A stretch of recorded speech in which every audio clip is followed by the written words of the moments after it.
Hi, and welcome to a very special edition of the Muscle News and Merlin Bodybuilding Podcast, episode 39, with my buddy Eric Broser and Guy Cisternino. Finally, we meet. How are you? I was putting Took up some teasers time. for the past 2 weeks, but obviously, Guy's a busy guy. He was, a gentleman to tell me ahead of time that, listen, I can't make it and stuff like that. So finally, he's here, and I've been looking. And guys, he's here even with a double ear infection, not feeling well, feeling like crap. But he said he was Yeah, going to be here, and yeah, he's here. yeah, I show up. I yeah. sound like shit here. Yeah, it's all right. It's all right. So just to get people to know a bit about Guy, all right, I wrote something up, it's a bit funny, so he can appreciate that we follow him and stuff like that. So, Guy Cisternino, from keeping his house in tip-top condition to being razor sharp focused in the gym, from cutting the grass with his beautiful property with his lawn tractor to removing snow with his flamethrower while smoking a cigar, something you would see in a Schwarzenegger film. From doing garden work, taking care of his homegrown vegetables, to fighting with bees and getting stung in the worst place ever. Teaching us how to make a proper Italian tomato sauce, amongst other food prep. A guy that has endless shoe collection and amazing gun collection. A person nobody screws around with when he's focused on training. A person that educates people on the real meaning and proper way of hunting, thanks to his family business with his father and brother. His love for his dogs is unmatched. That's obvious. We cannot forget Everybody Loves Raymond. Favorite. A true Italian in every way, a family man, a person anybody would want as a friend. Does not take shit from anybody. Amongst the most important thing, we cannot forget he was a professional bodybuilder who competed at 39 professional shows, if I'm not mistaken, 7 victories to his name, back-to-back New York Pro victories. And if I'm not mistaken, your pro card in 2008, perfect score. Yes, sir. So, and you would have probably got a treble at the New York Pro, but you had that The freak, burn. the Yeah. burn, the skin burn. Yeah. Uh, Guy is an athlete every company would want on his side. His dedication and effort is unmatched to promote his every brand that he works with that backs him. After retirement, Guy moved on to become a very successful in bodybuilding and fitness industry with gyms and your own product line and things like that. And that's Guy Cisternino in a nutshell. I think you praised me more than my parents would. And a true gentleman on And top of it all. yeah, I try. yeah. So, Guy, obviously, I wanted to start off. You could be a teacher, right? I went to school to be a history teacher. Yeah. All right, all right. Yep. Wow, that's quite. And obviously you played in American football and things like Yep. that. What 15 what? years. How many years? 15. I played from Wow. third grade all through college. And obviously you had the dream to play in the NFL or I did, but I realized early on in college that I didn't, I was pretty fast. My fastest 40 time, I think, was like a 4.58, but I wasn't that big. And there was a lot of guys in college that were just much better than me. yeah. And I knew early on that my passion for working out superseded my passion for playing football. Wow. So junior year in 2003 was when I did my first bodybuilding show. And I kept it a secret from everybody until the coaches found out, and I got ripped a new asshole when I went to camp that year, and they weren't too happy about that. So it wasn't an injury that made you turn into bodybuilding like many people, Lee No, Haney. Wow. So you just like bodybuilding. You I just want love being in the gym. I got reprimanded on more than one occasion for being in the gym after practice because I was told if I have energy to work out, I didn't give my practice Oh 100%. God. Oh God. And Eric, stop me whenever you want. I just, just so I'm get into, enjoying listening. then we'll get into the juicy stuff. And who did you look up to as an athlete back then? Like, I was very big fans of guys like Dexter Jackson, Lee Priest, Branch Warren, Kevin Lavroni.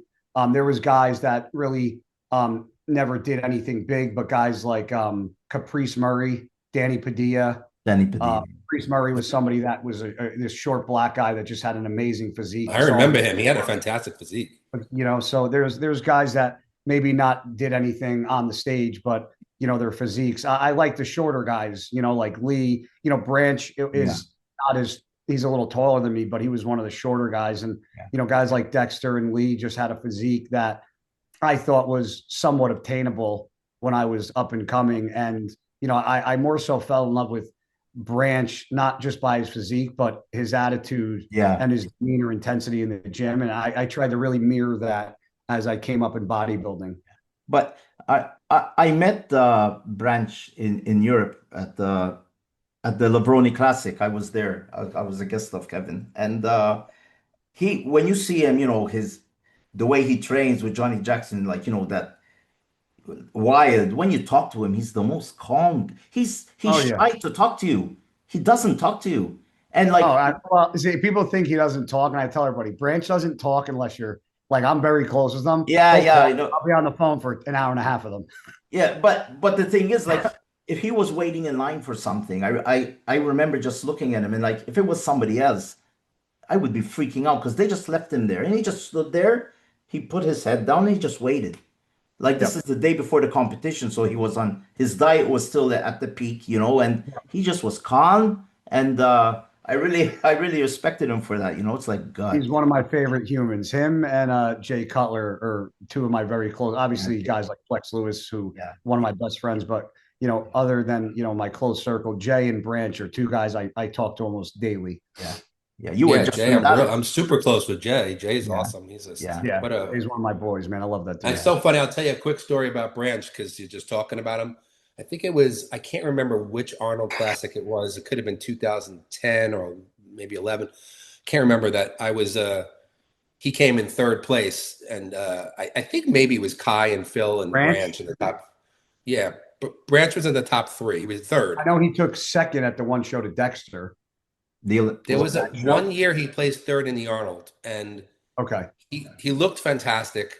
And I was on stage to hand out the trophy to him for third place, and I almost was scared to hand it to him because he looked so pissed off that he didn't want that trophy. He thought that he deserved better, and I thought he could have maybe. So I said, Branch, I said, listen, I said, I think he deserved better, and he just looked at me and he took the trophy. He's like, yeah, I did. Like, but it was just it was an interesting moment because he was man.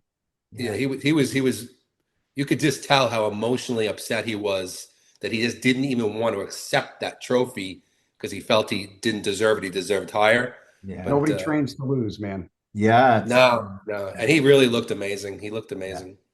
Yeah. Anyway, that was my little Branch Warren story. And Guy, like, obviously, you competed in I call it like the peak of the 212. You had the Boston Mass. Jose, you had Flex, you had Jason Arts, Kevin English. I mean, how did it feel competing? Like, you won 6 pro shows or 7, sorry. 7. I mean, 7. 7, sorry, my mistake. Don't steal one. Yeah. Listen, 7's a good run. I'm telling you, not too many guys have 7 anymore. You know, so how was it like? You know, you're going into the show with these freaks at your size, you know, how did it feel like, you know, I mean, obviously you go to win, you know, but when you see a lineup like with Flex and Jose and all these guys, how, like, the motivation, or it's like you just thought maybe you thought you can beat them as well, or how did you look at it? So my pro debut was a bust, but I'll never forget sitting there for weigh-ins. I was sitting next to Jose, who's another one of my closest friends. And David Henry took his shirt off, and I looked at Jose and I went, I guess the show's over. And Jose's like, maybe for you. And I was very intimidated when I saw David because his back was insane. What an upper body on that guy. Yeah. Crazy. And quick and short of it is Jose ended up winning that show. Wow. And I thought as soon as I saw David, he had it in the bag. And the following year, that was my first year competing, was 2010 as a pro. Yeah. And then 2011, I did the Dexter Jackson Classic in Florida. And it was me, and this gentleman, Vaughn Etienne, who looked like he could have been an open competitor. He was tall, lengthy, but crazy muscle bellies, and Brandon Ray. And Brandon Ray, Oh, if you Brandon don't had a know, fantastic he had a physique. fantastic physique. And I knew that those guys were just more genetically gifted than me. But when I took second and beat Brandon, my mindset kind of shifted. I went, well, you know what? I didn't think I would be able to beat Brandon just based on his shape and structure. And when I beat Brandon, that put a whole new gear in my gearbox to think to myself that, well, if I just beat somebody with that genetic potential, then I can beat a lot of these guys. And there was a lot of guys I didn't beat. I never beat Eduardo Correa.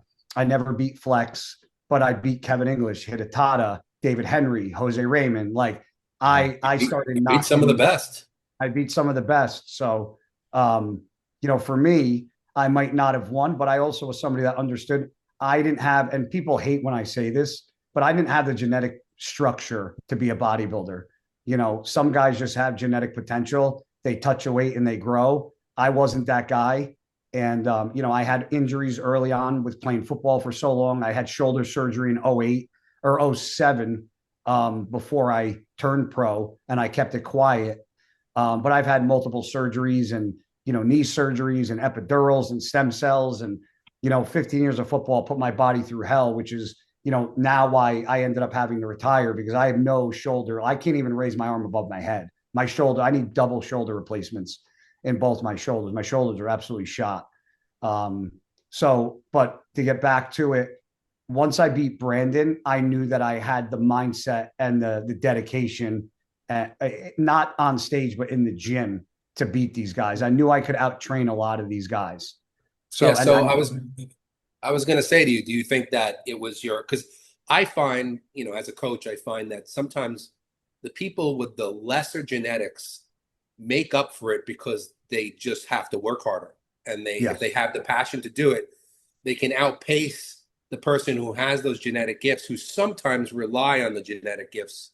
Rather, they take it easy in some way, shape, or form, and they rely on it.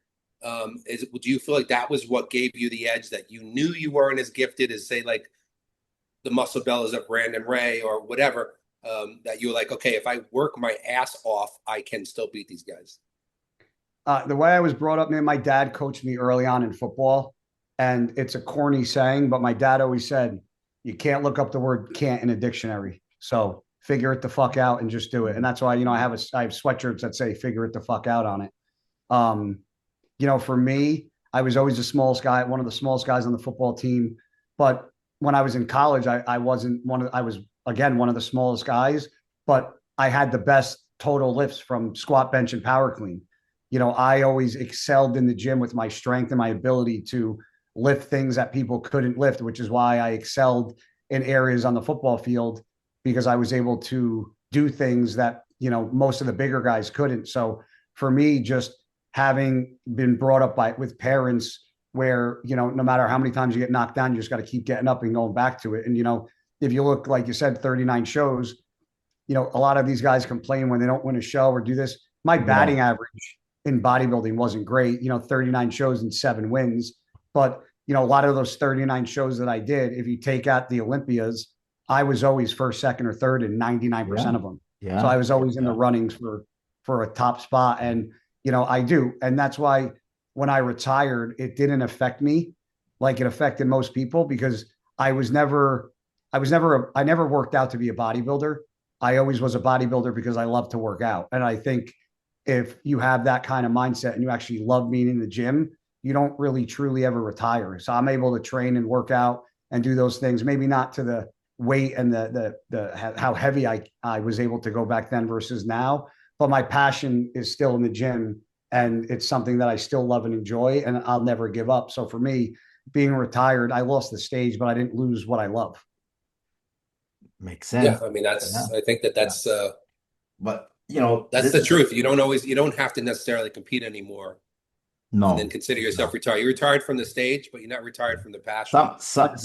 some guys they just keep, grinding and grinding until it's like literally like you feel sorry for them, because they're trying to get something that it's like it's moving away from them, and Yes. you knew when it was timed. I was gonna get that a bit further into the show, but um, just some guys don't have a plan B. They just think they're gonna live forever and they're just gonna keep on going and going, and unfortunately, then shit happens, and you Yeah. you you for me, you did the right decision, and listen, 39 shows, 7 wins. There's some guys that competed 70 times and have either no win or they have 1 win. You know what I mean? So, it's it's Yeah. it's it's a fantastic record still, I mean, 7 pro wins, you know. I take that. And the Yeah. fact that you were always competitive. I mean, you were, Yeah, like you said, being in the top 2, 3, 4, whatever for most of yeah, those shows just goes to show you yeah, were always in the running. yeah, So, yeah, it's not yeah, like you were getting blown away in I was shows. always a So front runner when I did shows. yeah, Whenever there was a show that I was in, I was always in the mix, talked yeah. about being one of the guys to win, unless it was Shawn Ray, who never fucking liked anything I did. But that's a No, not whole shocking. other. that's Sean I can't Ray is, fucking stand that prick. I can't that's a stand show it. on its own. I think that there's a lot of people who would agree with you there. Yeah, I Well, I he can't tell got a you. he got a taste of Yeah, the real guy at One Arnold in front of Branch, Martin, Keon, Trish, yeah, the owner of Gas, because I confronted him after the things he said about Sean, yeah. and I Yeah. ripped into him like a fucking monkey on a cupcake. Yeah, So Yeah, he saw a well, side of me most he don't want to he see. called me. He called me after he said those comments. But yeah, that's a we long definitely story. want to talk a bit about Sean Then too, if you don't mind. I'll tell you these things after. They're interesting stuff. So now you did your whole career. If you think I'm rushing, just tell me, Guy. Because I don't want. Oh, I just wanted. Then I wanted to talk about the modern stuff now. you're good, bro. Your future plans and stuff. Um, Obviously. Um, I met him once at the Arnold Europe. I met his wife and his daughter was right next to me. You're Michelle Shawn Ancora, Rhoden's yeah, godfather as well, right? Um, Godfather to yes. Quiet in the corner. I stay talking. It was his last competition, I think, before he won the Olympia. He was there with Chris Aceto, and I remember I talked to Chris for the first time, and he was really nice to me. And I took some photos with Chris, and I saw that Shawn was tired and eating his burgers, and I just let him be. I Sean didn't. was always tired. Don't Yeah, get it I twisted. know. But he said, "Let me go to the toilet," and I said, I just wanted to leave him. I said these guys need their space, and anyways. So your retirement, Guy. So you said that you knew it when it was time.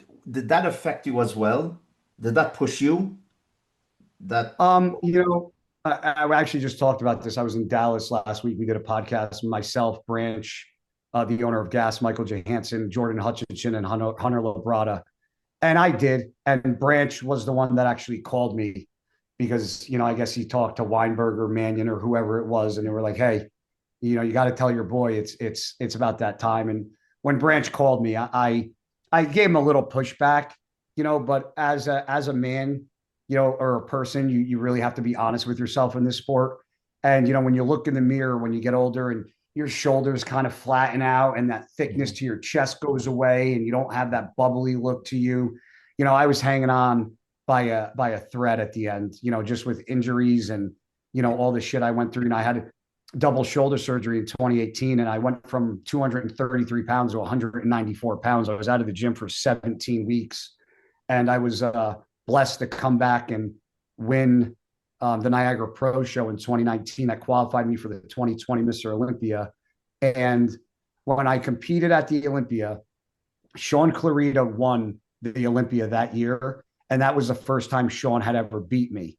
And that was a very big moment for me because I was very happy for Sean. Sean and I are very close. I've done nothing but talk phenomenal about that kid because I always thought he had the utmost potential, even when he wasn't winning.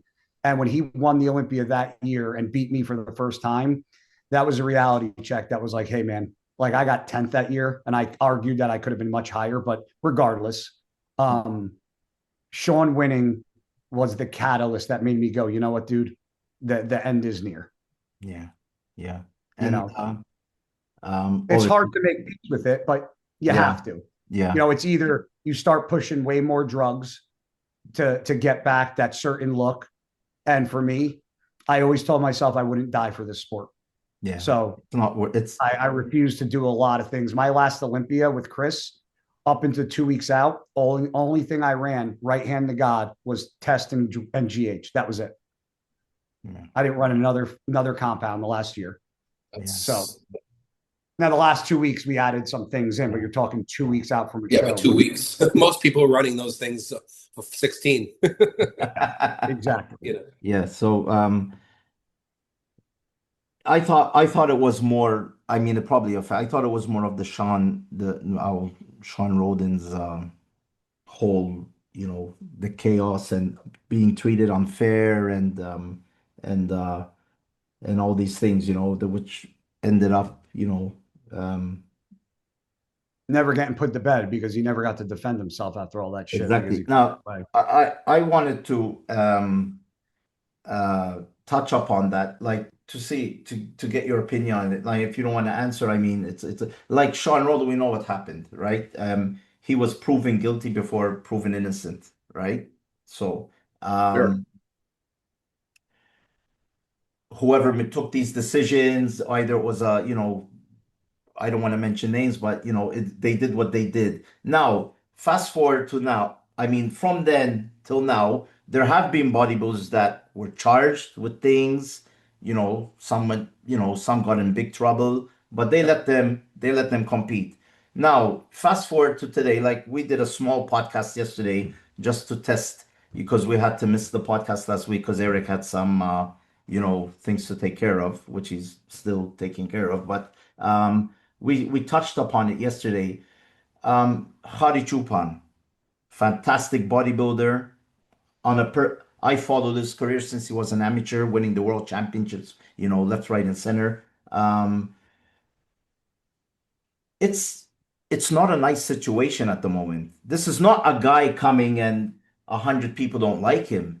You have the whole bloody country that are like listening to King Kamali. The whole country's against him, and it's not just we hate you.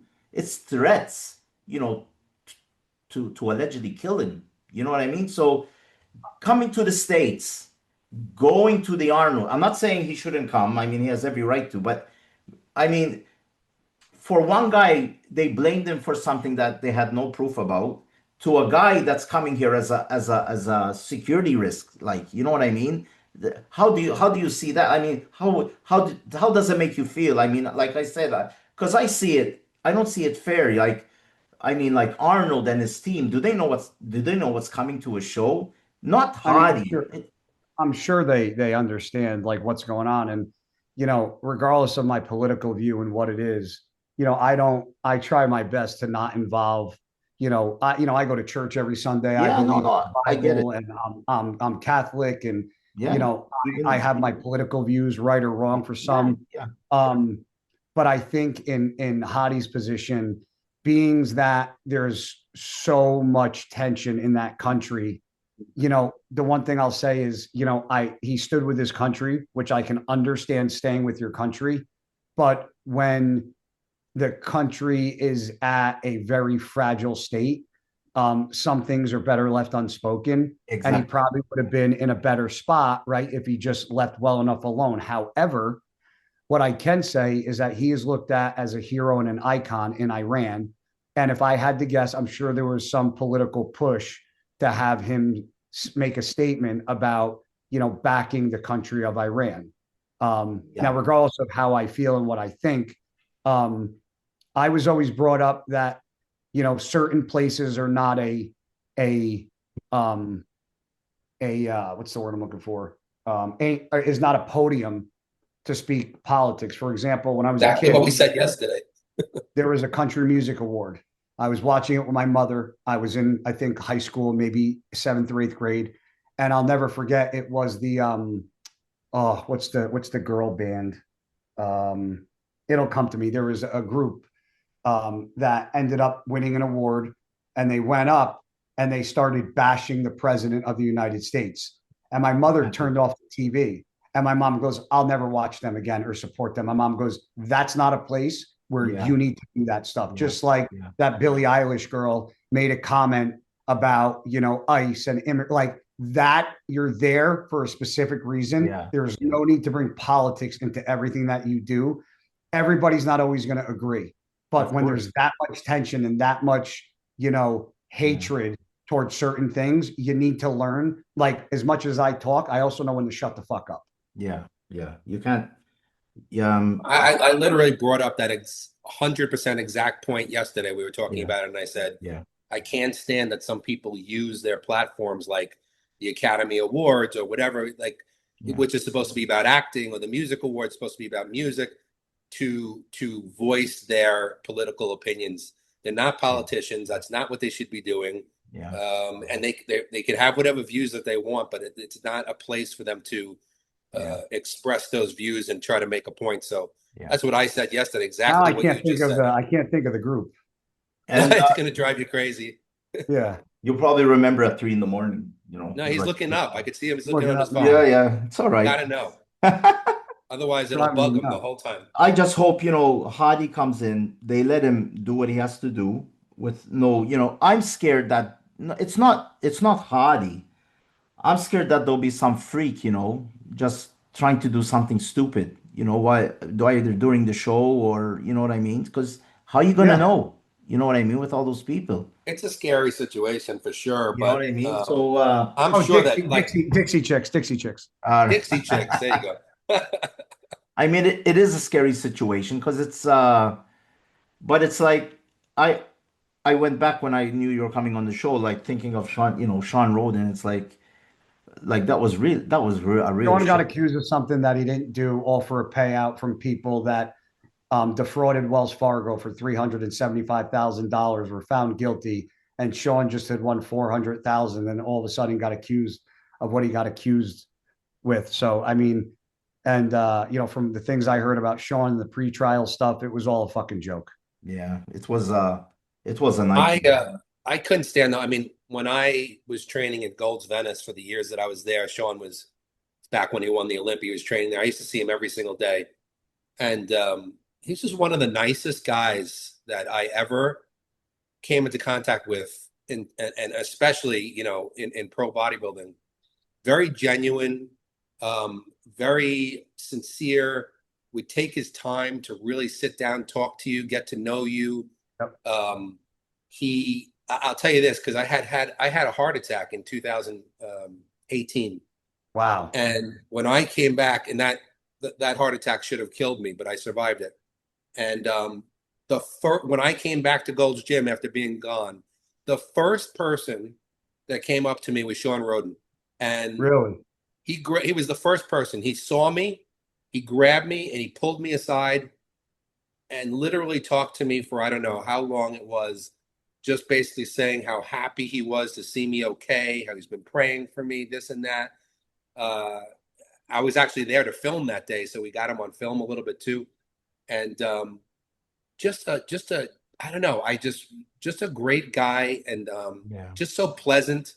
And even he loved the way that I trained. So a lot of times, even though he was Shawn Rhoden, one of the best bodybuilders in the world, he would sit and watch me train people, and I would laugh, and I'd be like, "What are you doing?" He goes, I'm learning. So basically, there was no ego there. Like, it was like he was like watching me, because I use all kinds of special techniques and this and that. And he's like, I'm watching you. I'm learning from you. And I did actually get to train him a little bit before he passed, when he was with Laura Lee. I did a lot of training with him and Charles out there. I used to go out there all the time and stay there for a week. Yeah. So I did a workout with him, which I have on film, which I'm so happy to have, that I trained him and Laura Lee. And we were actually talking about, because it was when he was going to make his comeback. And he said, let's talk about doing more work together, because he liked what I did.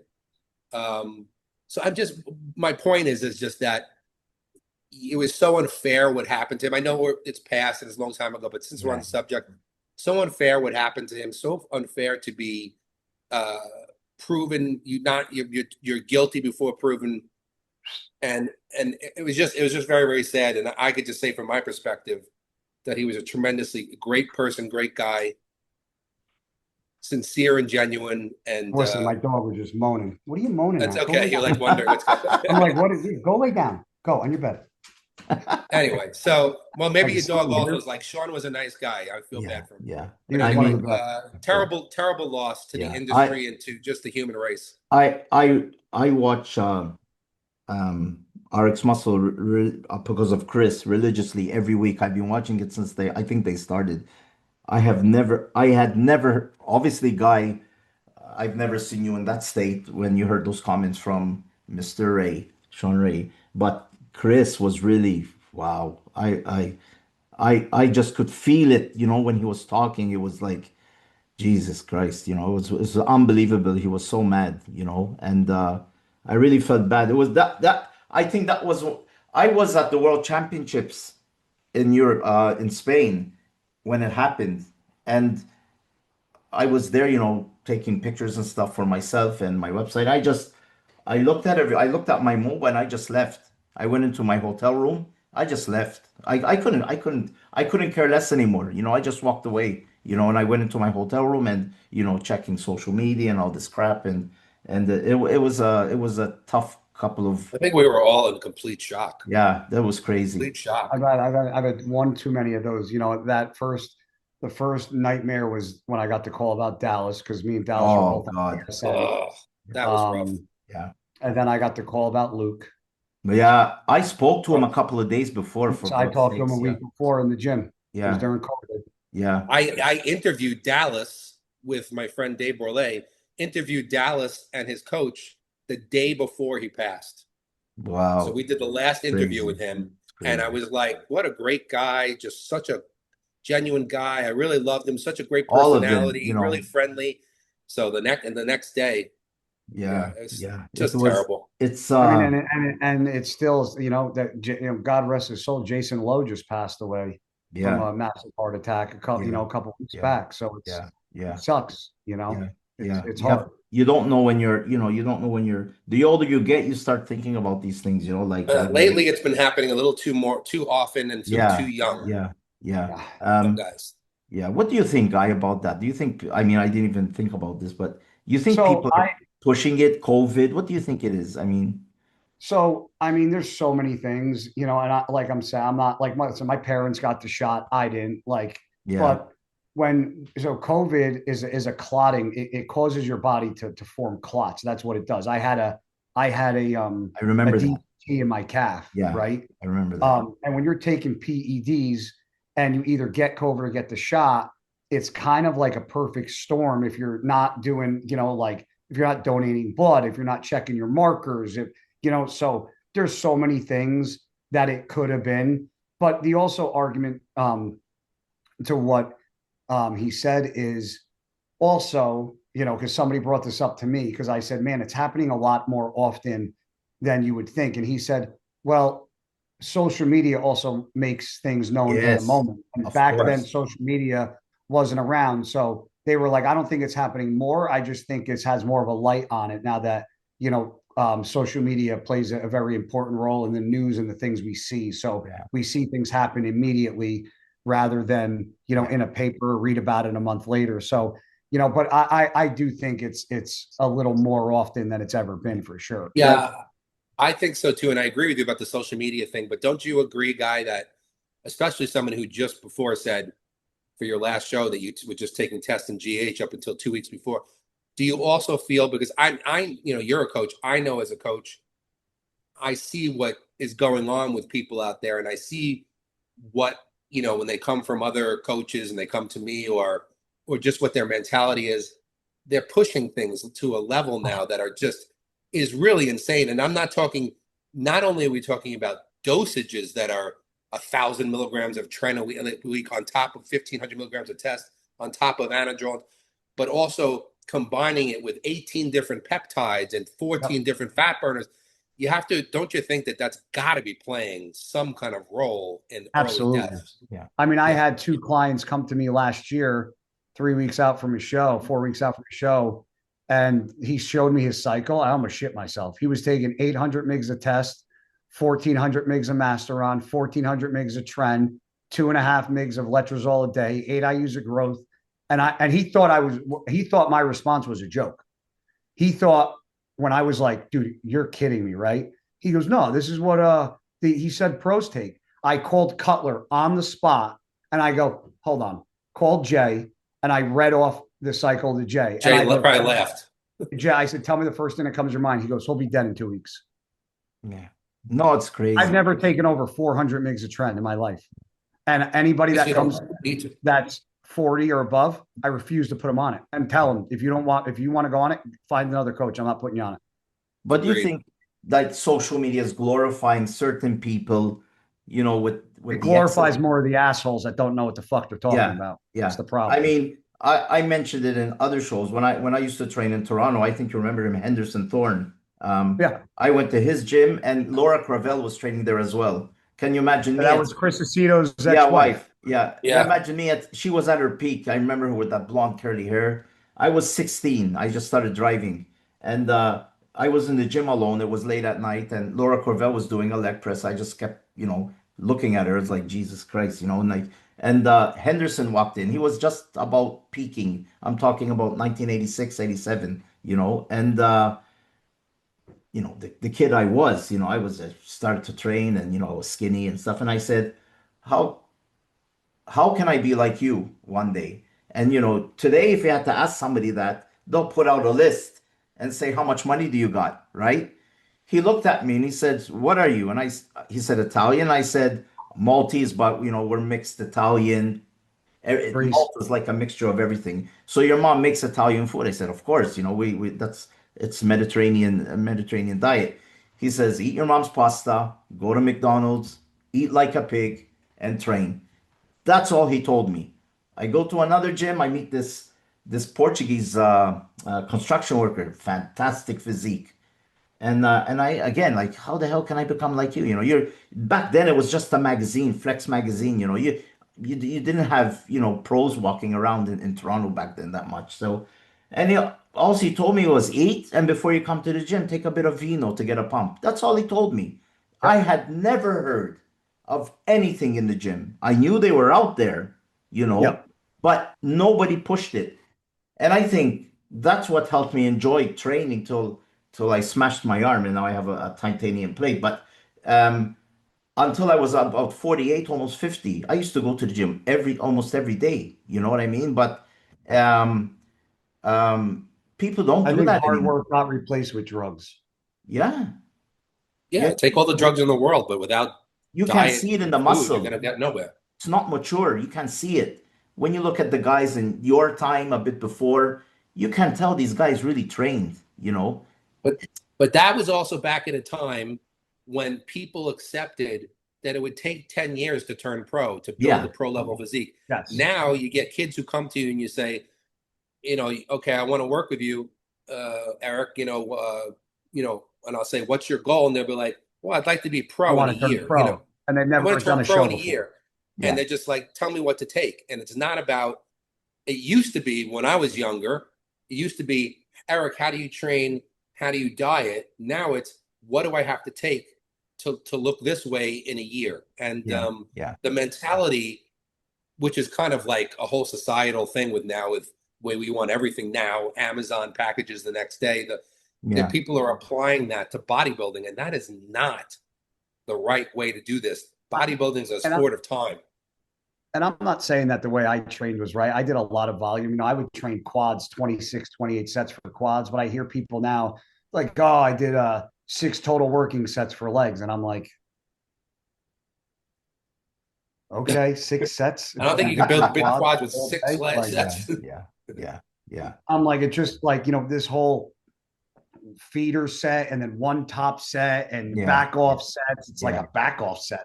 The fuck's up? If I did a back off set, it was because I just did like 170-pound dumbbells and dropped them and grabbed the hundreds to burn out. Of course, a drop set, not back off set. Yeah, I did. I always did progression overload. I never went up and then came back down. Like I just, I can't rack my brain around thinking like that. Now, are there guys that it works for? Yeah, but I think progression overload and volume is the way to go. Plain and simple. Well, I mean, for most people, I mean, obviously, everybody's a little bit different. Some people can handle a little bit more volume. Some people can't. Some people's recovery is better than others. But one thing about bodybuilding is don't expect to do a few sets and with these fancy terminology and this and that and expect to grow. I mean, it's all about gut busting, balls to the wall, kill yourself in the gym, near throwing up. I don't give a shit. Then get out, eat, and sleep, and that's what it is. Who knows how there's a video, if you go on YouTube and just put in Jose Raymond, Guy Cisternino, he did like a quick couple-minute video about me. This was like earlier on where people thought I like wasn't good or retired. And he probably gave me some of the best compliments. And that video was only about me. And he talks about my intensity in the gym and how I trained. And that when I saw that video and how he spoke of me being somebody that was not only a friend, but a competitor to me, I appreciated that more than anything because, when I walked into the gym, I was a way different person when I started working out. Like my whole demeanor changed. Like I trained like a switch. I trained angry. Like there's just a flip that switched to me that like I think he says in the video, like he has the ability to turn off fear and turn on Hulk, I think was the term he used in the video. That's a good one. Yeah. And to me, like, I trained legs with David Henry once, and David was fucking like couldn't even stand up afterwards. But that was just who I was in the gym. Like I was lucky enough to earlier on in my career surround myself with guys like Evan Centopani, who I trained for years, who was one of my close friends. He's actually now my financial advisor, believe it or not. So I learned from a lot of good people that, had very good heads on their shoulders in regards to, intense training. So I was very blessed early on to be surrounded with guys like that. I have to say, East Coast guys, East Coast train. I found that East Coast guys are the most hardcore, and that's where I came from. New York, New Jersey. Unless you're Johnny Jackson, Ronnie Coleman, or Branch Warren, then you have certain anomalies. But yeah, yes. I mean, Guy, your leg development. I mean, your whole physique, but you can tell that you push the weights hard. Your condition, especially your hamstring when you went to the side, it just it hung down. I mean, it shows that you push the weights. Like today, it's just there wasn't one leg day where I didn't barbell squat. Not one. Not one day. I didn't. Not one. And that's why you were able to get to where you were without having superior genetics. Yeah. I hear people go, "Oh, you don't deadlift. It makes or rack pull. It makes your waist wide, and there's no need to squat, and there's no reason to barbell bench." I'm like, you're all fucking dumb. Yeah. Bob Chick made a campaign. He's campaigning that barbell bench press is lethal. That's what built me a chest. Was barbell. I always did bench press. I did barbell bench, barbell incline, barbell. Yeah, always. Now, granted, people could go, well, you have bad shoulders. Well, I also played football for 15 fucking years, which didn't help my shoulders either. So I'm not going to attribute my shoulder injuries to just working out, because I'm sure being a running back and a middle linebacker for a majority of my career and getting hit every play also didn't help my shoulders out. So yeah, I would say so. Yeah. So before getting to the training stuff, well, I'll let Eric take over. Let's talk a bit about the Arnold. So the Arnold's coming up. All right. Your best buddy, Nick, were partner as well. You guys opened a gym together. We get the keys. We actually get the keys when we leave for Ohio, him and I, Sunday, this coming Sunday. We go out a week early. He wanted me to, come out with them and be with them for that week. But we actually get the keys for the spot March 1st and then start the renovations and stuff like that inside the gym. But yeah, so that's in Sewell, New Jersey. That'll be opened beginning of June this year. Yeah, that's awesome. I'm really proud of Nick because he's still at the peak of his career, but he's laying the foundations. If I read right, he's involved in a supplement company as well. Yeah, he signed with Morphogen. Okay. And he got a % ownership in that company. Yeah. So he's laying his foundations, he's looking ahead, which is I had a long talk with him. I was like, listen, great. If you're interested, the gym is close to your house. If you want to be in on this and be a partner, I said, I know you're still a bodybuilder, but at some point your name is not going to be talked about on the stage. It's going to be talked about in other ways. So if you want to set your up for future, I have an opportunity, if you're interested, to be involved in opening up another Muscle Inc. near your house. And, we sat down and he met my business partners who, obviously thought just as highly of him as I did. And we all clicked and ended up signing the lease the day that I made the post. We literally signed the lease that day. Yeah. Yeah. That was the first time we were supposed to come on the show, and he said, "Kev, I'm going to be a bit late because I have to do something. We can't really say it." And and an hour later, I'm seeing it. You guys are signing. I said, "There you go." Yeah. So, so the Arnold, obviously, you're close with Nick, and the word is, Andrew Jack, Hadi Chupan going into the show. There's Martin Fitzwater, all great bodybuilders. Everyone. We have a pretty tough lineup going in, I'd say. Yeah, we can't say that Hadi's going to win because we don't know how this is all going to affect him. It might hit him an hour before he steps on stage. Whoever shows up the best on that day. Yeah, I don't know how he can block all of it out. I think he went separate ways with Hani as well, which is that was big. Yeah, and I don't know who's helping him now either. Yeah, I mean, he's not his sponsor anymore, and it's a lot of things hit him at the last minute, and obviously of Martin going against the press, and and you have Andrew Jack, which really when the show was talked about, he was the favorite, like going into it. Where do you like Nick Walker? I see him as, I don't want to call him like, the surprise guy, because Nick he's won the Arnold, he's won the New York Pro 3 times. Right, 3 times. Right, 3 times. Right. So right. Nick is established, right? I still think Nick, he's a freak, but if he comes on point, he has a number of poses that you can't beat. That's my feeling. All right, we say that it's Hardy's or title to lose or whatever. But listen, if Nick is on point, he can. I think a lot of people are underestimating Nick because he hasn't hit. He hasn't hit his perfect stage look in a little while, especially at the Olympia. People are very disappointed with him, and I think that's people are starting to write him off, and I think that they're making a mistake. And I understand that you've just kind of been his second eye. You've been like, look at him. He sends you pictures and stuff. Yeah. So you know what's happening with him quite a bit. And leading up to the show, his photos have been extremely impressive. However, they were also extremely impressive leading up to the Olympia. Yeah. So I think the key for Nick is, and I'm sure you're giving him some advice here and there with your experience, is to make sure that he doesn't do anything radical. He's like already there, and doesn't have to do anything that's too crazy. Like sometimes you have to leave shit alone, like I talked to him for an hour this morning, and I was telling him, the exact comment I made to him, I said, if it ain't broke, we ain't fixing it. Exactly. Sometimes guys, you see it so many times, and I know this being in the sport for so long, you see guys a week out, you look like, man, you step on stage like that and you're going to kill it. And then they step on stage and you go, what the hell happened? Yeah. And it's either that they took too many diuretics or they tried to carb up something crazy. They ate foods that they shouldn't. They always try to get that last percentage point out, and sometimes they drop 10%. So you kind of like telling Nick now to kind of like, let's kind of like stay, I think you should stay where you are. The whole point of Nick's prep was to be ready, or, a lot of these guys, they want to, peak week comes and then it's like, okay, time to get peeled.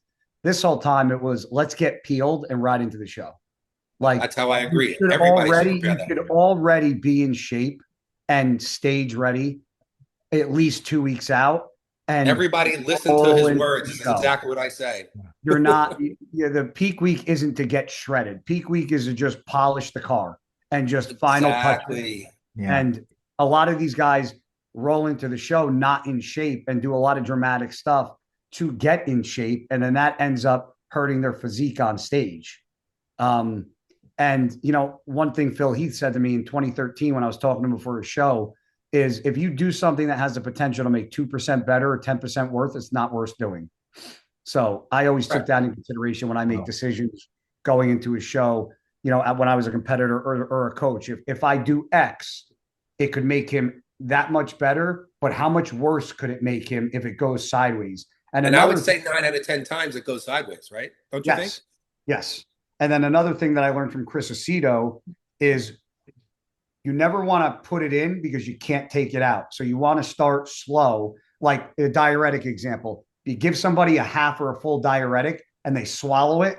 Once it's in their system, you can't take it back out. Yeah. So slow progression with whether it's salt, water, diuretics. These guys slam themselves so hard and then their body goes to hell and they try to bring it back. And then you hear like, I look so much better the day after. Well, what did you do the day before to fucking make your physique not look the way it should on stage? Yeah. Do you know what I'm saying? I had to say, I have this funny because the way you just put it, I tell the same thing to all my people. I say, I don't call peak week. I call it frosting week. I'm like, basically we make you into a perfectly baked cake. And the only thing we do the last week is just apply the frosting, which is basically just put the icing on the cake, which means tiny little adjustments, nothing major, nothing that could throw you way off. To me, that's the way to go. Be in shape a week or two out and use that final week just to hone it in. Sometimes barely even make any changes at all because you look so perfect. I just think so many guys. I'll give you another great example. Another great guy, and I'm sure I know you know him well, probably Steve Kuklo. Oh, yeah. I would see Steve 2 weeks before a show and he would out completely amazing. He looked like a world beater. And then I would go to the show and I'd see him on stage and go, "What happened?" Looked like he lost 15 pounds of muscle. And he flattened out, and his veins went away. Yep. And that's where I think a lot of people make some mistakes. So I guess my point is, I think maybe that happened to Nick at the Olympia. I don't really know. Well, I can tell you this. Nick was on Retatrutide. And when he walked out on stage and, you know, I knew he was having some gut issues because of the gastric emptying. And when I saw him walk on stage and I saw that his color was off, I knew there was a problem because number one, Nick's color is never off. And when your gastric emptying is off, that means the pH of your skin is off, which means that your skin color isn't going to be right. And he had that like muddy, like tan, almost like odd color look to him that he's never had before. And the first thing I thought was that Retatrutide is going to fucking be the thing that hurts him. Yeah. Yep. That's a good call, actually, because I think I saw that too. And he ended up looking a little better when he came back the next day. Of course, that was too late, but he looked more like himself. People, Eric, don't remember is that Nick's been off at one show, the Olympia. Name another show where Nick was off. And then the other argument is, if you ask Tyler Mannion, because he said it, he had Nick winning Pittsburgh over Derek, who won the Olympia. So what does that say? You know, and Martin was bang on, and Nick could have arguably won that show. So if you ask me, Nick, this show is kind of Nick's to lose at this point. Yeah, because Nick's beaten almost every one of those guys. Yeah. So how do you view it? We have Nick, we have Hottie, we have Martin. We have Andrew, we have Brandon Curry, and there's one more that I'm forgetting. I thought there was one more top 5 guy that my brain is shutting out. I know Akeem's doing it. I know Brandon's doing it. I know that Rafa's doing it. Rafa looks fantastic. Yeah. Wow. He looks really good. Bigger than ever. We'll see how he pans out on stage. Yeah, Rafa has, that nice. I love Rafa. I wish Rafa great luck. I want to see Rafa do well. He's a great guy. But who else is in the show, Kevin? Because I feel like I'm forgetting somebody. Funnily, the IFBB Pro site is not updated yet. There's that Mo Fasa. So we have, here we go. I mean, I guess the Arnold Classic. I feel like I'm forgetting a top 5, 6 guy. Yeah, Kev, share. Yeah, I was going to say share your screen. Yeah, so we have Hadi Chupan, Anthony Williams, Andrew Jack, Martin, Brandon, Akeem, Nick Walker, Raphael. Okay, all right. No, so I wasn't really forgetting anybody. So how are you viewing the show right now? I mean, obviously we don't know until the day of the show, and I'm not even asking you to make predictions, but what are you thinking right now? How do you think it looks? So I can only go off of what I've seen from last shows, right? Everybody says, well, if they come in their best. Well, if I haven't seen their best, then it's hard for me to give them a nod. For me, Andrew is huge. He's a house. I think he has the most gaps in his physique that needed to be filled. We say that all the time. Yeah. Oh yeah, he has to fill in more. Yeah, especially from his side shots, and I also think some of it has to do with how he poses. I think he makes himself look smaller than he doesn't. He does. Yeah. And I think if you look at Nick, Hottie, Martin, they're kind of all the same height. You know, obviously Nick will be much heavier than Hottie and Martin. But I feel like those three look the most similar. And Andrew is kind of the odd man out in that group, which could help or hurt him. I see it as being Nick 1, Hottie 2, and then 3 or 4 between Andrew and Martin. Wow. So you actually think Nick can take this show? You think he can take it? I have no doubt in my mind. I mean, no doubt. I personally, because the way, listen, there's no Ronnie Coleman right now. There's no Dorian Yates right now. Everybody can beat everybody. You know, yes. They're all close enough. But I do agree that I hate when people write Nick off, because Nick has the most muscle on that stage. He has all the tools. Yeah, that's for sure. Yeah. He's got the tools. If he comes in right on, it's going to be difficult to beat him. I mean, the other guys better hope that they're spot on too, and it's going to be a war. So, but I'm glad to hear you say that, because I like Nick a lot, and I root for him, and I want to see him.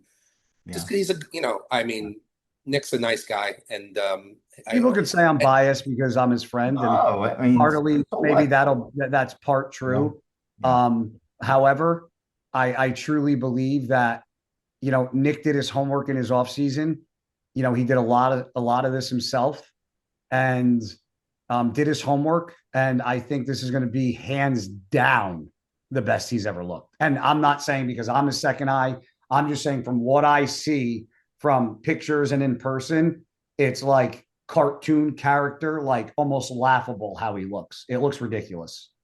It's going to be it's going to be a war. I think it's great that this kind of show is happening, because it'll be great for the fans, because if all these guys show up in shape, it's a toss. You're going to have a war on stage, and any one of them can beat any one of them on these days.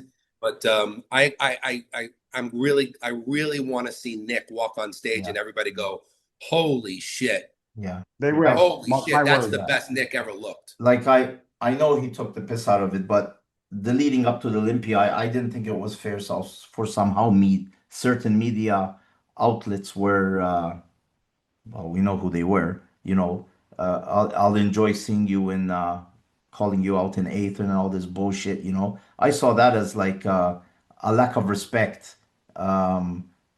towards him, you know. But it's because of certain people that are saying it. You can't say anything to them, or, you know, they come out with these, you know, bullshit shows then trying to put you down and things like that. But, you know, I don't know how you can say that to a top athlete, you know. I mean, everybody forgets he placed 3rd at the Olympia before he got injured. Yes. You know, 3rd. You know, I mean, come on. Yes. Against, it was who won it back then? Wasn't it a Hottie Derek? Yeah, Hottie Derek, Nick. and I think it was Nick. Hottie Derek Nick. Wasn't it the top 3? Yeah. So listen, if Derek had to go into this Olympia, there was no guarantee that he could beat Nick. You know, he might be, you know, slightly off. I mean, Samson Dauda, I mean, he showed that he can lose as well, and then he loses at Prague, you know, and now he blows up to whatever he is. And it's like what you guys are saying. Will he leave it to the last minute, to this bloody peak week and all this crap? You know, like the Olympia. I can tell you this: Nick can step on stage tomorrow. Yeah, which is how it should be. Right now, he can step on stage. Yeah. I bet you Hottie probably tomorrow. My only problem with Hottie is I haven't seen Hottie nail it 100%. And, you know, his one leg looked a little smaller than the other, which really, I think, threw his physique a little bit for me. So it's going to be a toss-up. And there's a lot of variables in Hottie's corner that, you know, are kind of going against him with a lot of the stuff going on. So, and, you know, cortisol is the make or break when it comes to the day What do of, you or think about whatever. So. what do you think about Martin? I think Martin really Well, came on I strong think last Martin's year. got a great physique. I think he's a very intense guy in the gym, trains his balls off. Branch trained him for a while. I think he's got a great physique. I think he still needs to add some mass, which who knows if he did, or not. But, I know Martin has a very sharp head on his shoulders when it comes to training, and, doesn't leave anything left behind. And, he shocked the world when he took fourth and surprised a lot of people, and then won the Prague show. So I think anybody that counts Martin out, if these guys are a little off, Martin could slip ahead of everybody. Yeah, Right. it's and then you have Brandon lingering around. He's still all right. He's not I as thought young. Brandon looked amazing at the Olympia. Amazing. Yeah. So these guys, if somebody leaves a slight door open, somebody's gonna just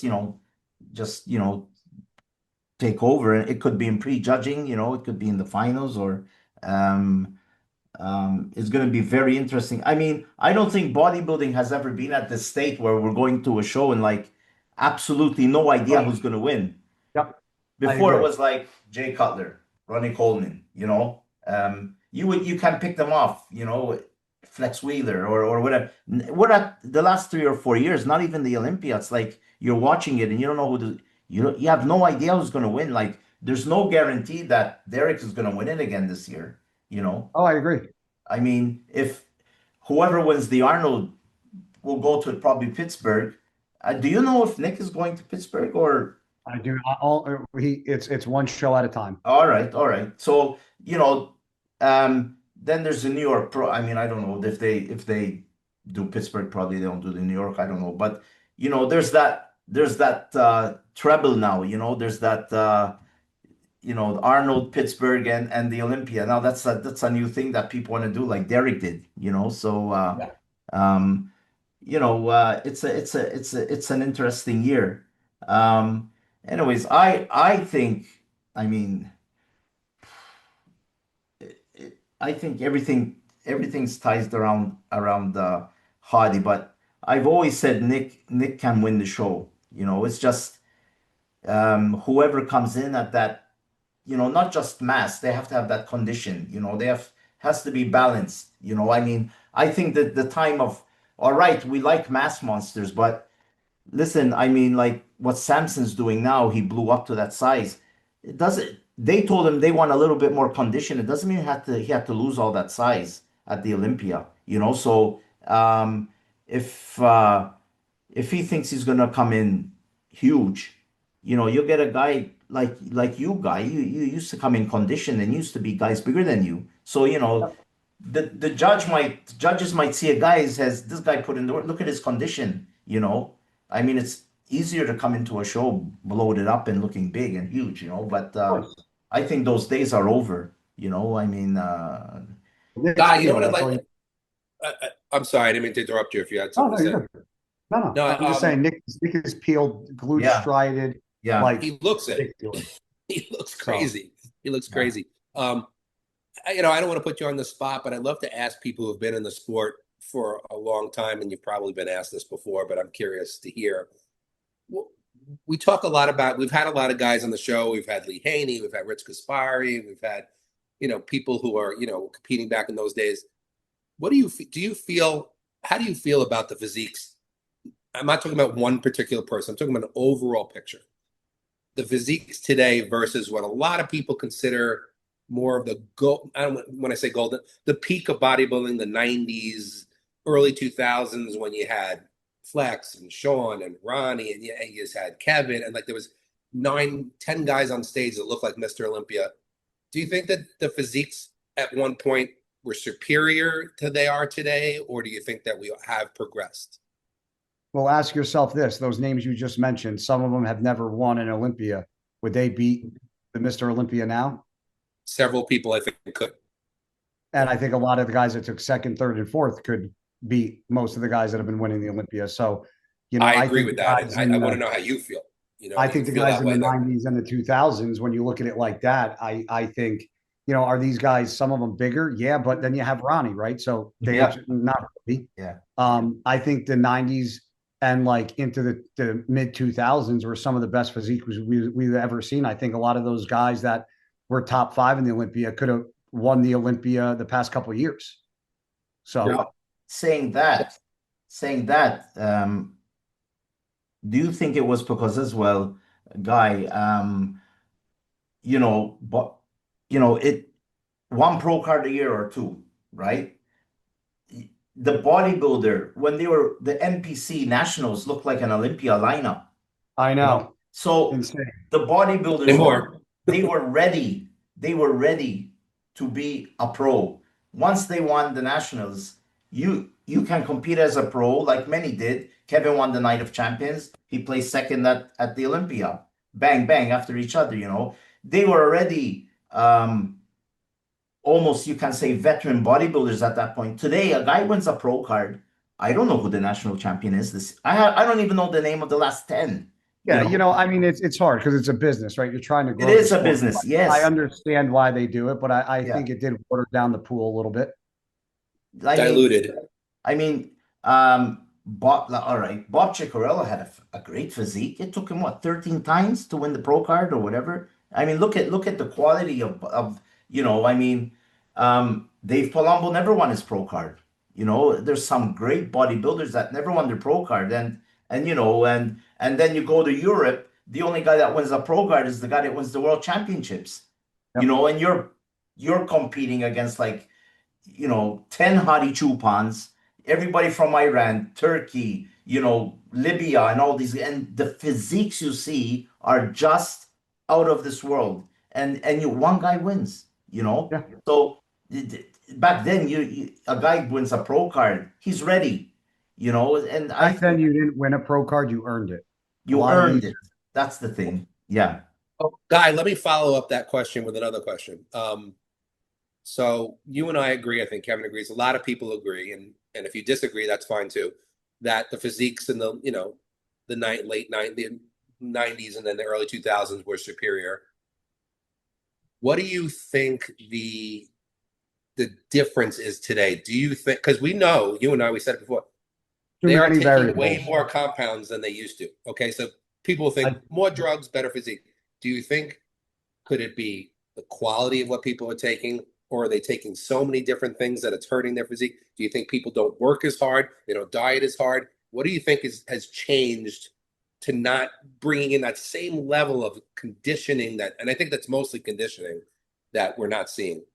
I think there's too many variables in play when it comes to PEDs, peptides, and I think some of these people take so many things they don't even know what the fuck is working and what's not, and what's necessary versus not necessary. And I think there's so many different training methodologies out there that people are trying to find the easiest way to get to the end goal rather than just hard work. Yeah. And I think hard work supersedes everything through and through, no matter what it is, not bodybuilding, life.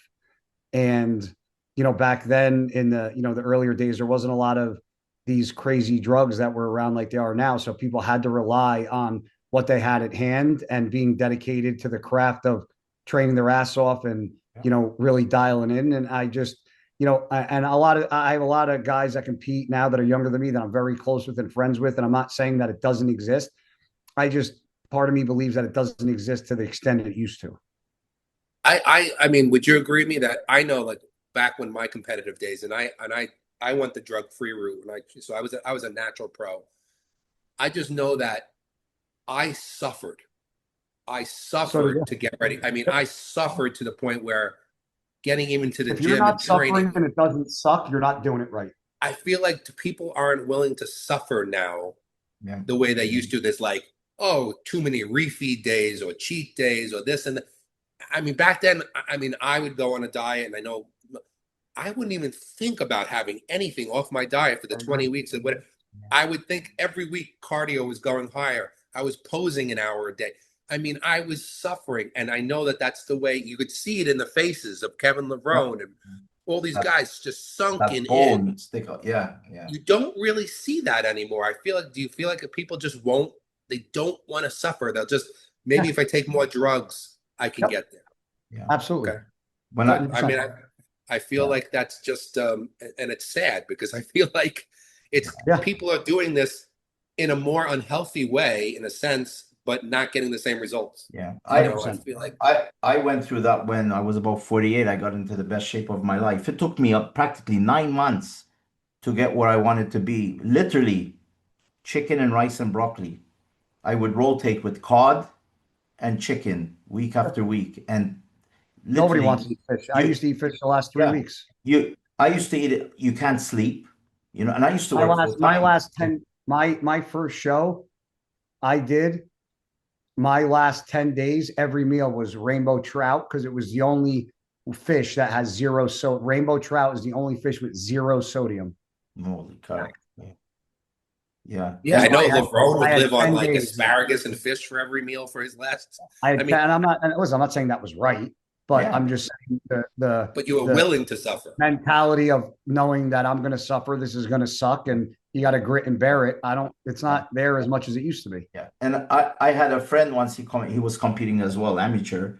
He got in such great shape. I mean, his face was sucked in. Literally, he was at work. He's a fireman. He was a fireman. His friends came up to him and asked him if he needed some money to go to the hospital. They didn't know that he was on a diet for a bodybuilding competition. That's how sunk in his face was. He looked like he was starving. He looked like he was sick. Yeah, and it's like even when I go to these amateur shows, where like you'll see, these bodybuilders, when I see them big with their clothes on, like a lightweight guy, and they're big, and I'm saying that guy's not in shape. Then you see the Libyan guy or the Turkish guy or the Iranian guy in the corner leaning against the wall with his face sucked in, and I say that guy's going to win the show. And then when he takes his shirt off, chiseled, shredded, you can't tell who puts in the diet. I mean, I agree. You don't see that much anymore. It's maybe 1 in 20 guys. I agree. And you appreciate it when you see them on stage. And it's Absolutely. like when people tell me till the last couple of weeks, bodybuilding is just taking this and taking that. I said, listen, man, you have no idea what it takes. You have no idea what it takes to look like that. Unless you've done it, you don't know. Nothing. No. You have no idea. Exactly. The suffering and your mind just fogs up and you can't think straight and you can't sleep and it's just you have to try it once. Just so few people can do it. So few people can do it because it takes a different type of mentality to be able to suffer like that. Yeah, look at that piece of cake and not eat it, when you're on a diet. You have to have a passion for it because we do know the people who are, serious. Yeah. We do know we're going to suffer. We do know we're going to feel like shit. We do know we're going to have no energy. We do know that we're going to have brain fog half the time. But there's something about us that makes us love it, and you have to kind of love it in order to do it. And just know that you're living on another level. Yeah. So, Eric, did you want to pick Guy's talk to Guy about his training and stuff? Training, diet, Merlin going at him. I think about 10 minutes because I got to jump on a call. All right. No problem. I'll just ask you real quick. Yeah. Good. So let's put it this way. Obviously when you start a bodybuilding guy, you want, your main thing is you want to grow, got to get bigger. Probably make some mistakes in the beginning. Obviously all of us do until we learn. But now from the standpoint of what you've learned, what do you an overall sort of like a blanket, what do you think are the most important aspects for younger guys who are getting into it in terms of training? You could say sets, reps, exercises, how many days to train, versus when you're older now, you're like 35, 40, how does things change at that point in your life so that you can keep progressing, but you obviously can't do what you did when you're in your 20s? What could you say about that? First of all, I think consistency is the number one thing, right? Being able to go into the gym and do it at that intensity over and over, is not easy to do. However, I think that when you're starting out, you need to incorporate a lot of the core lifts like benching and squatting and like the barbell rows and deadlifts and barbell squats. And, I think there's a time to do all that stuff. And then there's a time to pull it back a little bit when you get older because your joints and things start to suffer a little bit. But I think early on in your career, it is a foundation where you need to build doing those core lifts and building that thick muscle. And I see too many guys utilizing cable machines now. And, I see guys at the gym, they'll be on a fucking cable crossover for 90% of their workout. It blows my mind. So I think, when you're in your 20s, even into your early 30s, you really need to hone in on those lifts that I was speaking about and really utilizing the free weights. And then as you get older and you start to get a little worn, you can utilize a lot more machines and cables because then you've already built the foundation with the dense muscle tissue, utilizing free weights and doing those hard lifts where you can kind of back off and supplement it with, a machine or a cable. But I see too many young guys utilizing the things that, are like the old man machines that I use now that I use because I have to, not because I want to. So I think everybody needs to be in a position where in order to build a great foundation, you ask Nick doesn't barbell squat. Early on in his career, he was barbell squatting fucking all the time. He was doing benching, but you get to the point where you packed on that muscle. Now it's all about refining that muscle tissue. And I think too many people try to refine before they have it. That's the truth. And what about, do you have advice for people who, just a little bit more like, straightforward, like, do you recommend people train on a 2-day on, 1 day off, a 3-day on, 1 day off? There's so many different choices. I tell everybody I did a lot of 6 days a week. I think that was a little too much. I think 5 days a week and 2 days off is perfect. So like a 3 on 1 off, 2 on 1 off kind of thing? I do Monday, Tuesday, Wednesday, off Thursday, Friday, Saturday, off Sunday. Repeat. Okay. And do you believe in, there's a lot of people out there who they're not sure. Should I be lifting heavy weights to get 4 reps? Should I be lifting lighter weights to get 15 reps? Do you feel that there's a rep range that's most important? Or do you believe in running the gamut of reps because, that's the way to stimulate? I think a little bit of everything is good. But if you think about it, right, when you're trying to gain body mass, you're going to train heavy weight for reps in about the 10 to 12 range, right?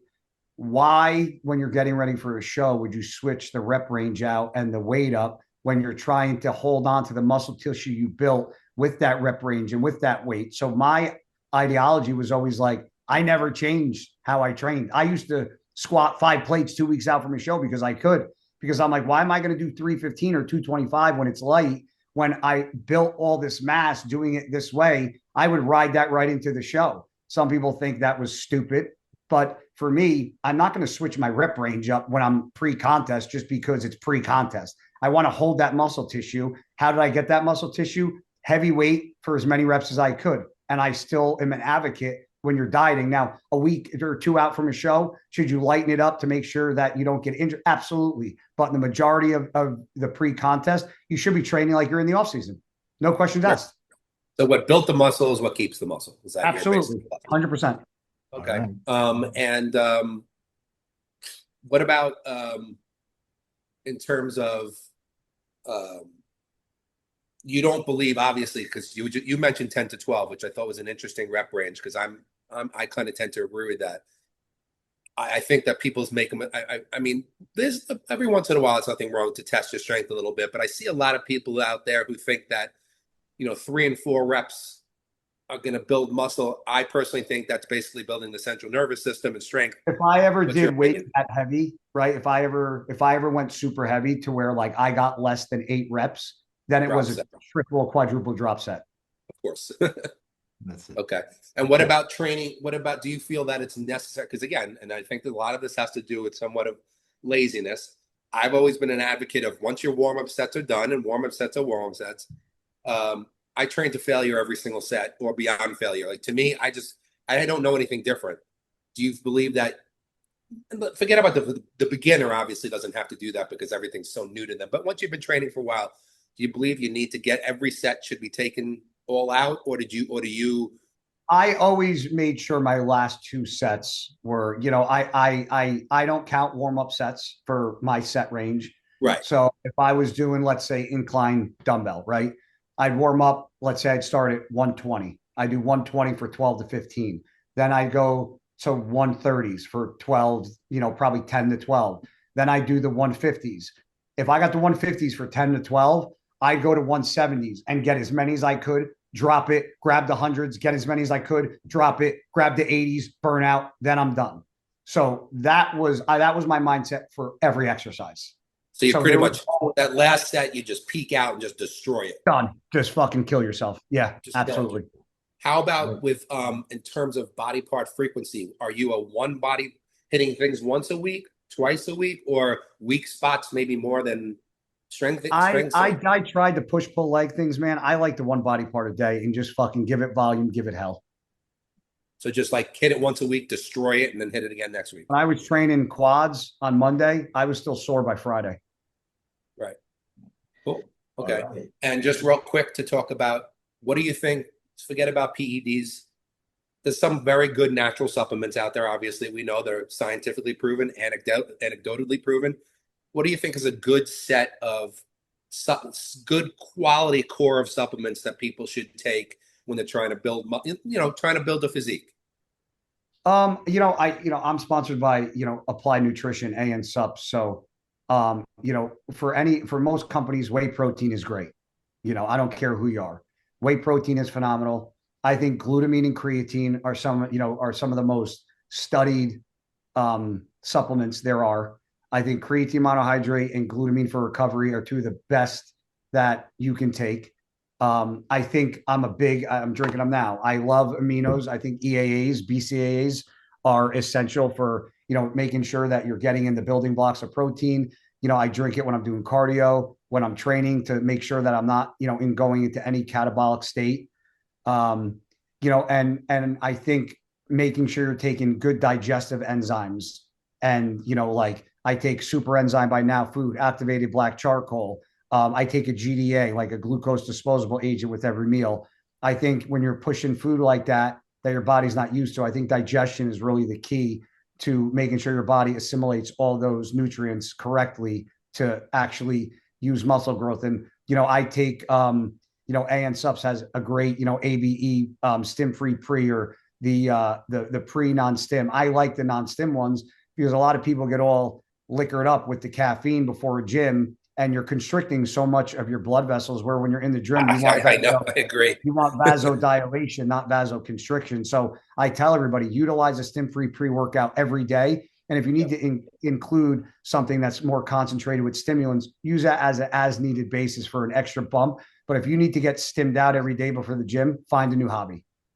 I love it. I agree with you 1,000%. I don't understand people take supplements where they're working against each other. You want the blood vessels to be open and pumping blood, but they're taking vasoconstrictors with it, and they're just completely defeating the purpose. So my last question is, I know you have to go, but I just want to get it out there. What's your feelings on protein for building muscle? People have different opinions. 1 gram per pound of body weight. Some people think 2, 1.5.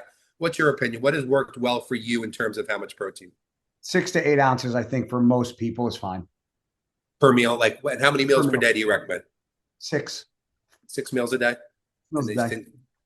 Okay. And I think regardless of how big you are, I mean, some guys do 10, but Jay used to say it, nobody got big off protein shakes. I think too many people look at protein and don't pay attention to carbohydrates. I think carbs are the thing that are going to help you really build the muscle with protein, where I think protein, most of the guys that I coach are anywhere from 6 to 8 ounces of protein. And then women are like 4 to 5. When speaking of carbs, when do you feel carbs should be included with every meal? Or do you feel that there's, like, I have always found for myself that going heaviest in carbs with my first meal of the day, when when I've been fasting all night, and also post-workout when I need the recovery, is my heaviest carb meals. Do you do it like that, or you spread things out evenly? No, similar, but however, I would add one more. I think your 3 biggest carbohydrate meals should be breakfast, pre and post. Pre and post. Okay. Yes. Okay. Great. Yep. So, listen, I mean, I have a bunch more. Maybe we'll have you on another time. Yeah, we can jump on again whenever you guys want, man. Thanks, because I have more questions for you, but I don't want to keep it because I know you got to go. You're busy. And just thanks a lot, Guy. Man, thank you so much for everything. Oh, anytime, man. It was a pleasure. I love doing this stuff. If anybody takes any advice from this or learns something, then I'm doing my job. They will. this was I've been really looking forward to this for a long time, and I really thank you a lot, Guy. I mean, I've always Yeah, let me wanted know to after meet the Arnold. you. You guys want to jump on and do it again? We'll do it again. Yeah, yeah, we can do something afterwards, you know. Maybe we'll do something after the Arnold again and kind of like Yeah, recap. Yeah, yeah, absolutely. yeah. That'd be fine. Appreciate it. I appreciate it, Guy, a lot. You got it. And Guy, I Anyways, don't know how much you're on Instagram, but I found you on Instagram and I followed you, so just letting you yeah. Okay. know. Send me a Well, message. we'll tag you when Okay. I Please. post it. It's going to be on Absolutely. tonight. I mean, like in a And couple Guy, of feel hours. better. I hope you feel better with the ear Yeah, infection and the whole I thing. appreciate yeah, it. yeah, Thank you. Say yeah. hello to your dogs. I Take care of that lawn. Yeah. Keep making that sauce. And Butcher in those deer. Yeah, yeah, watch the deer those shoulders in the gym. yeah, I'll do my best. yeah. See you, buddy. All right, Take guys. care, I guy. appreciate you, man. And God bless. we'll talk soon. Absolutely. All right. Take care, buddy. Take care, fellas. Bye, bye, bye. That was a good one. He's great. Yeah. He's So, terrific. well, that's the show for today. And Yeah. I mean, I think that's enough for today because we also did a show yesterday, so people have some good material to watch. Really thank Guy for coming on. This was been a 3-week, 4-week almost thing. You know, Guy is really busy. Like we said, the first time he had to come on, he had to, you know, meet up because of the new gym with Nick, and I kept that quiet. And then the week after, then we had a guest. We had the guest the week after. Yeah, my friend Josh. Yeah, Josh was the week after, and then we had to have Guy again, and then he had to, you know, he went and met up with Branch Warren. So, but he was nice enough to tell me ahead of He time. made sure. I'll say. I mean, and not very few people do this. Yeah. He made sure to keep in touch with us. Yes. He made sure to apologize when he couldn't be there. He felt bad, and he made sure that he was going to get on the show. I told him he didn't have to apologize. No, of course not. This is just an extra thing. He's a busy guy, and I'm But really. it's a testament to his character. Yeah, you know? and like I said, one of the hardest workers outside and inside the gym, and family man, and everything. Sometimes, you know, people say, you know, he's a lot of yelling and stuff. No, you have to follow him to understand him. You know, he means well. And he does everything for his friends. And he's a good he's example in the world of somebody to emulate. Yeah. He's because of what he's done in the bodybuilding world, and now what he's doing after his career is over. Yeah, and you know, building businesses and doing things. Exactly, and he's the typical Italian Jersey boy. You know, he's my kind of guy, man. I'm in New York. I mean, so many of my friends were Italians in New York, and love them all. So he was. You open a dictionary, and that's it. You get Guy. He's my kind of guy. Guy's my kind of guy. So we'll see everybody next week. Next week we're going to go through the Arnold a little bit more. We'll go through the Arnold a bit, you know, a bit more in detail, maybe bringing up photos and things like that, and then there's the Arnold, and we can. Who knows what's going to come up after that? Listen, I think it's interesting. I know, as Guy said, he's been kind of being, you know, Nick did pretty much this prep on his own, but Guy's kind of keeping an eye on him, being that second eye, which I think is great. Yeah. And Guy thinks he could pull this out, which is, and I don't think he would say that if he didn't truly feel that way. I think, and I've noticed he has laid off the photos. The last one he put up was a week ago, so I think he's shutting it down now, and he's always covered up, you know. So Nick, he should. Yeah. So let him go backstage and peel it off and have everybody go, "Holy crap!" yeah. So, anyways, that's it for today, and it feels like it was 3 hours. It's only been an hour and 40 minutes. It was actually one of our shorter. Yeah, but it was so fast, you know. I know. No, I enjoyed it. I enjoyed it a lot. I was nervous beforehand because I didn't know. I knew he wasn't feeling well, and you know, it's the first time you talk to a guy face to face. Like when you chat with somebody, it's one thing. When you talk to him like this, it's another. And as I'm here, I'm picking up my phone. I got him on Instagram, and I'm now I'm gonna message him. Yeah. So we'll see everybody next week. next Wednesday. Absolutely. All right. All right, guys. Like, Don't forget subscribe, to share, subscribe, and appreciate share, you. and watch all the other cool podcasts that we have. See ya later.